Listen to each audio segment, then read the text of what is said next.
perusahaan basis data dunia ya. Selain Web of Science ada Scopus dan Google Scholar, di mana perusahaan-perusahaan tersebut itu adalah mengindeks atau mengumpulkan data hasil publikasi Anda nanti pada saat Anda lulus. Itu kan wajib untuk menulis hasil laporan skripsi atau tugas akhir yang harus diunggah di jurnal institusi ataupun konferensi internasional ataupun jurnal nasional.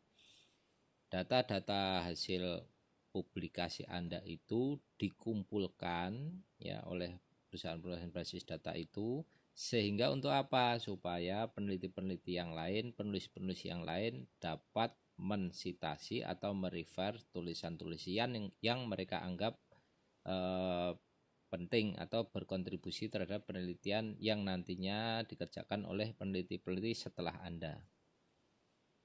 Hal itu akan mempercepat pertumbuhan atau kemajuan ilmu pengetahuan dan sains. Itu kenapa saya minta Anda untuk mengikuti webinar yang diselenggarakan oleh salah satu oleh Web of Science dengan pembicara kalau tidak salah kemarin dari Singapura ya, orang Indonesia yang memiliki publikasi cukup banyak. Dari publikasi-publikasi yang ditulis oleh para peneliti, termasuk nanti Anda pada saat menulis tugas akhir, sebagian besar menggunakan adalah ilmu statistika. Pada pertemuan hari ini untuk menggunakan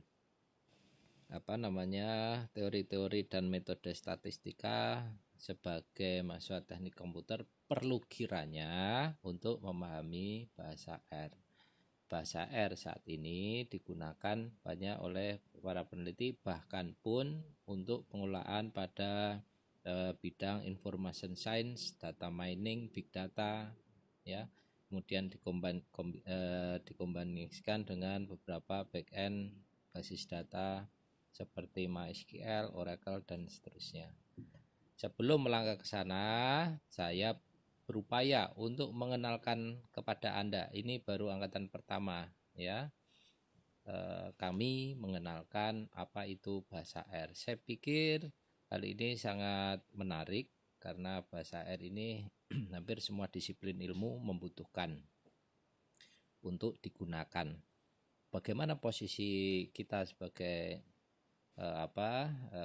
orang-orang yang berkutat di disiplin ilmu teknik komputer, selain paling tidak memahami dulu, menggunakan, kemudian di tingkat advance-nya adalah Anda sudah bisa nantinya diharapkan mampu mempersiapkan infrastruktur, baik itu basis data yang disupport, yang dapat mensupport R, maupun infrastruktur berupa hardware yang dikolaborasikan dengan R agar dapat menjalankan aplikasi-aplikasi yang membutuhkan performance tinggi dalam untuk data mining ya, kemudian di big data, IoT, dan seterusnya.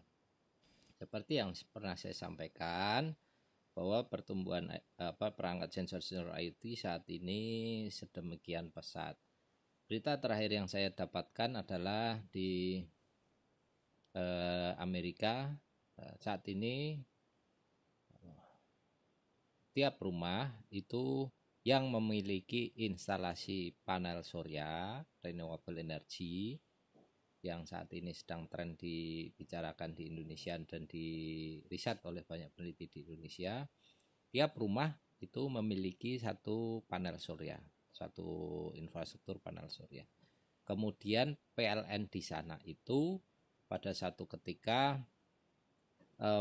mengeluarkan list, setiap hari mengeluarkan list harga beli listrik PLN dan harga jual. Artinya apa? Artinya pada saat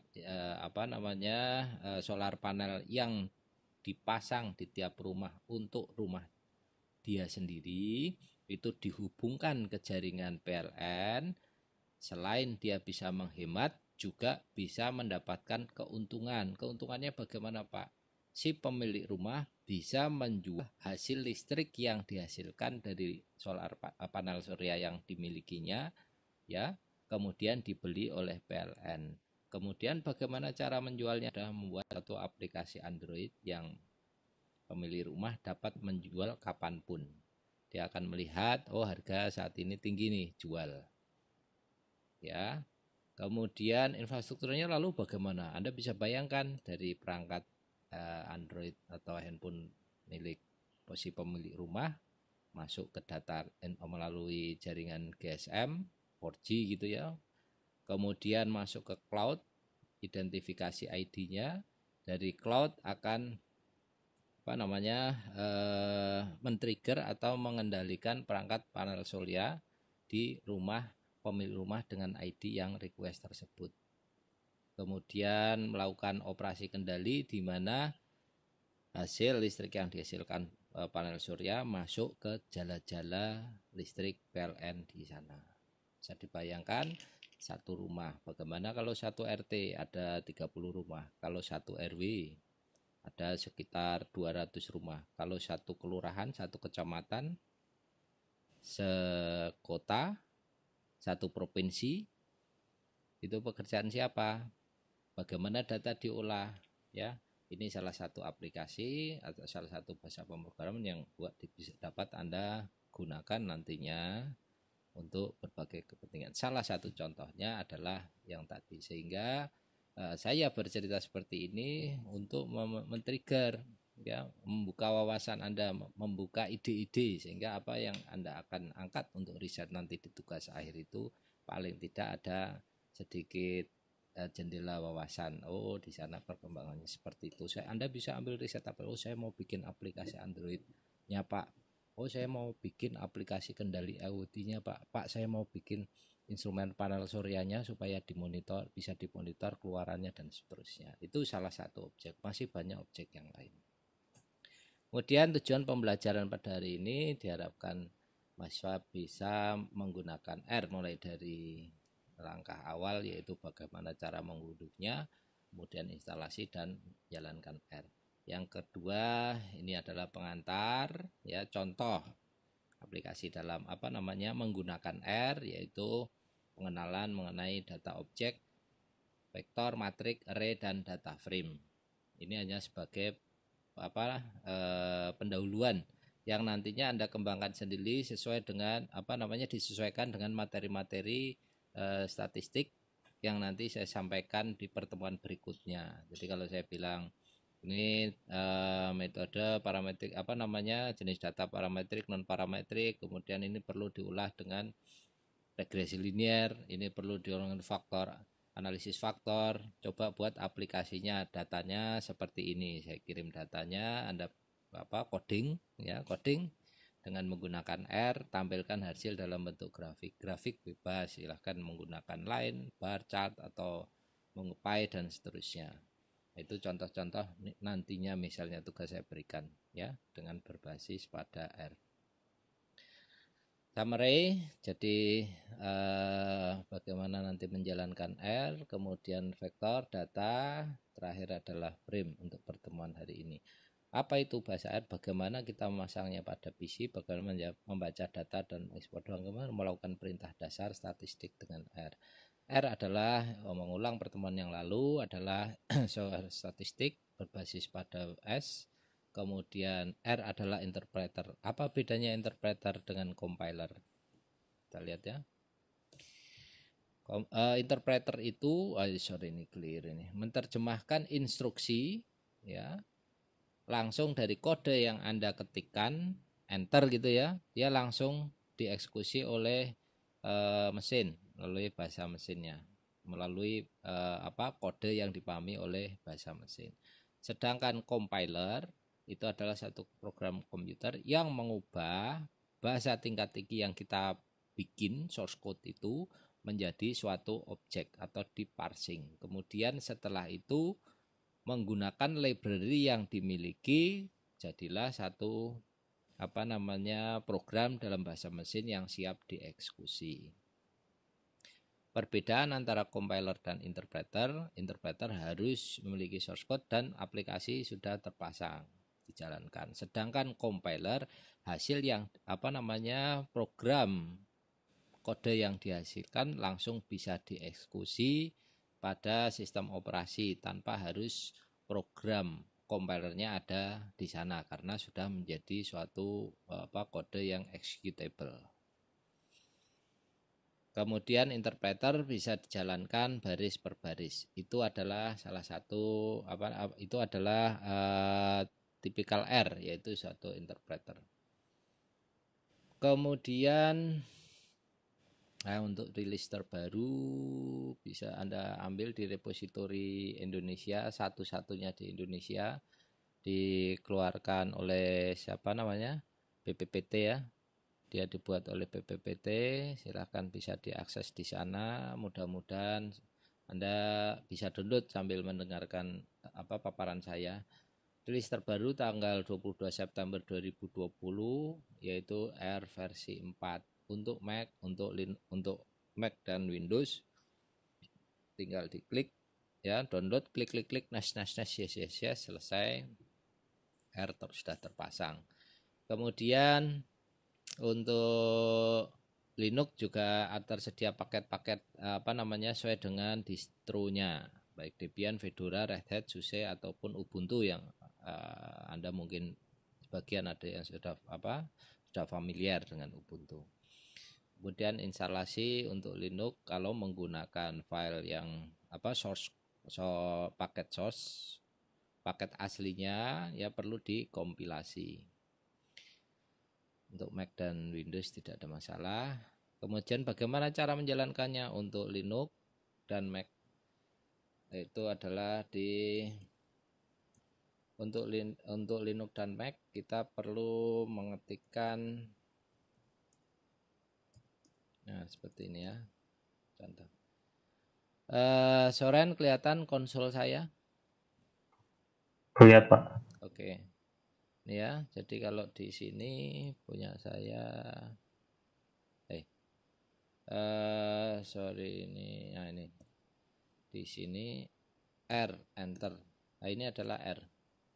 Coba ya sambil Anda menggunakan R.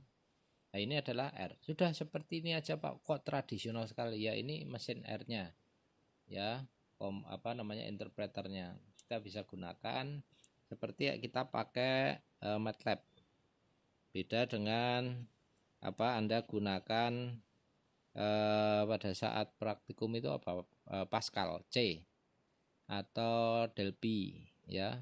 Di sini seperti PHP ya, PHP itu adalah interpreter. Jadi kita bisa ketikkan misalnya A ya seperti ini, 2, enter ya. A sudah terisi dengan angka 2. Kemudian kalau untuk menampilkan hasil kita bisa ketik. Nah, mudah ya. A misalnya 4 gini, A enter 4. B ya 5, kemudian C A plus B C ya. Ini R. Kembali lagi di sini. Saya mau lihat adakah pertanyaan, enggak ada ya. Kita lanjutkan.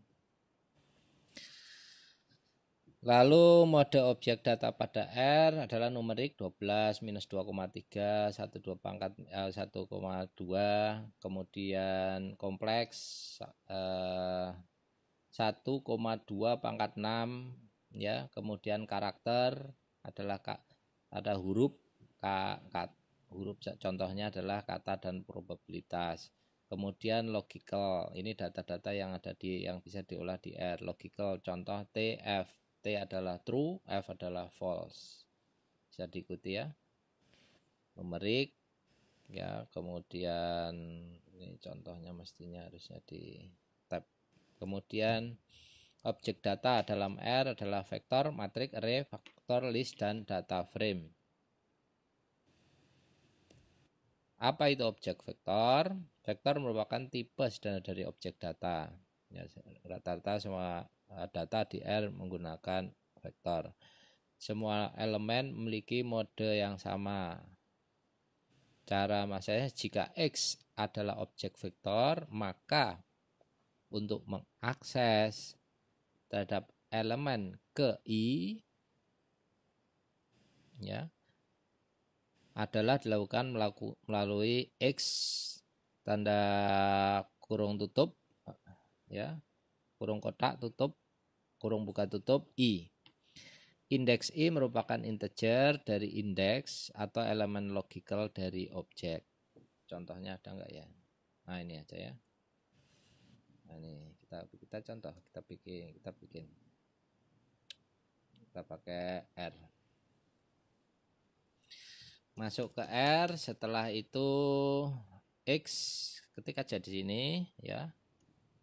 Seperti ini 110, X enter. Nah, ini cara membuat vektor. Mudah ya? Tidak sulit. Jadi hanya seperti itu saja. Ya. Seperti ini. Ini kita sudah membuat satu vektor X ya, dengan berisi data nomor 1, angka 1 sampai 10. Kemudian apalagi? Kemudian bagaimana mengaksesnya? Ya. X elemennya berapa? 1. Enter.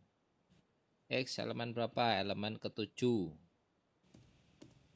7 dan seterusnya. Ini untuk akses elemen pada vektor X ya. Kemudian yang kedua, bagaimana membuat vektor menggunakan fungsi sekuensial. Sudah saya berikan contoh, Anda tinggal ikuti ya. Sekuensial ya. 1,3 by sama dengan 1. Enter. Ya. Apa ini Pak penjelasannya ya? Jadi membuat urutan 1 sampai dengan 3 dengan tiap langkahnya adalah 1 tiap stepnya. Coba kalau seperti ini 0,2 seperti contoh. Ya.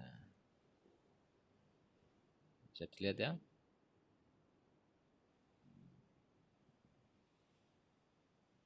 Sekuensial 1,3 dengan step 0,2. Kita memberikan satu urutan angka dari 1 sampai dengan 3 dengan tiap step tambahannya, incrementnya adalah 0,2. 1,0 ya. Kemudian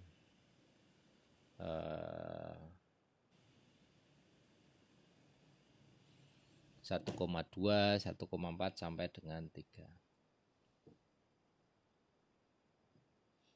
Kemudian